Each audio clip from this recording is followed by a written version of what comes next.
Golfers are always struggling to keep their head down. Is what you hear all the time. Well, you've got to remember the head is attached, and if the head's going to move, it's because something is causing it to move. It can't move independent of the rest of the body. So what we're going to see here is on her takeaway, you can see the head lifts quite a bit at about here. Well, that simply means she's tightening up and tension is setting in, and she's losing her entire spine angle in an effort to get the club further back. Also, what she's doing here is bending her left arm instead of keeping it nice and straight. Bending the left arm is caused by bending the right arm too much. If the right arm bends too far, the left arm has to bend with it. They're attached. If the head's going up, it means the back is moving.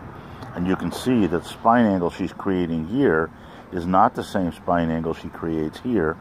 And that's caused by the shoulders being too level on the takeaway. The shoulders should be parallel to that bottom line that showed where the club was, the one that's coming up from the ball. If I don't turn back on a level plane with that, in other words, on this line here with my shoulders, I'm going to raise up. There's no chance to do anything else. So the way to counter the head lift is to turn the left shoulder down. The left shoulder is connected to the head via the neck bone. What's the old song? And so we're going to work on getting that shoulder down. Let's clear everything out of the way now. And watch what happens on her way down to the golf ball. Now she's going to drop down.